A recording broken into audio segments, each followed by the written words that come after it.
Social anxiety disorder, like agoraphobia and OCD, PTSD and panic disorder, are symptoms of underlying high anxiety. Without the high anxiety that fuels your social anxiety, the social anxiety can't exist. And we've proven this tens of thousands of times with clients that we've cured. Clients who've got rid of their social anxiety completely and moved on to be completely anxiety-free. So how's the anxiety formed? Well, anxiety is formed in part of the brain called the amygdala. The amygdala is actually a pair of organs, and they work rather like an anxiety thermostat. They're the control centre of your anxiety. The amygdala receives data from the sensory organs around the body, the eyes, the ears, the nose, the mouth and the skin. And this data is fed back to the amygdala, and the amygdala then responds by making a decision about how to respond, whether there's a real threat present or not. If it detects a real threat, it goes into the flight or fight response. It releases adrenaline, and you go into the flight or fight response, which prepares your body for either fleeing from or fighting the potential danger.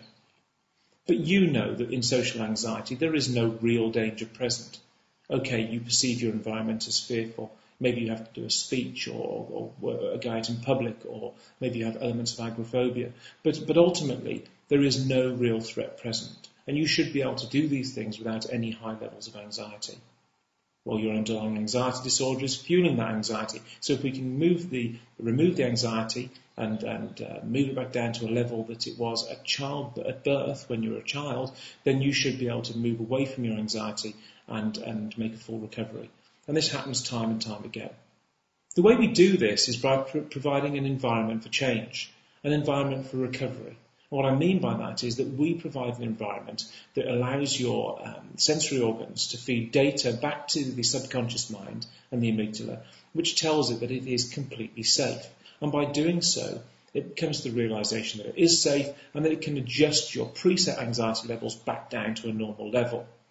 And it does this very quickly indeed. It has to.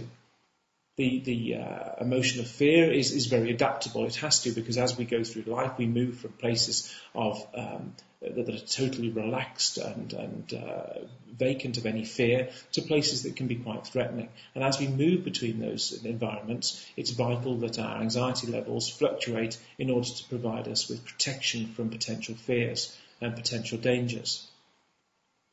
We do this using the Lindenmethod program, which is a structured way of providing the data, the external data that your subconscious mind needs in order to reset your anxiety back down to a normal level. And it does this very quickly, as I said earlier.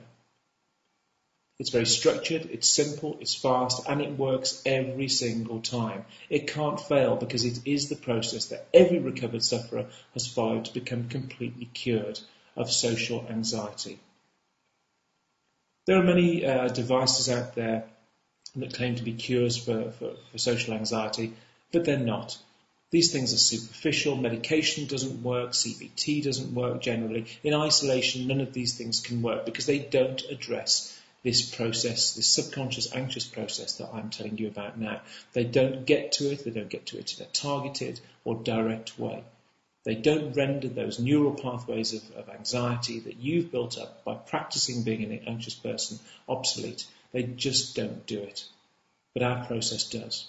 And I hope you give us the opportunity to show you how therapeutic and how curative our process, the Lindenmethod, can be for you and your social anxiety disorder. Do cures for social anxiety exist? Yes, they exist here. And I hope you give us the opportunity to show you them. Take care.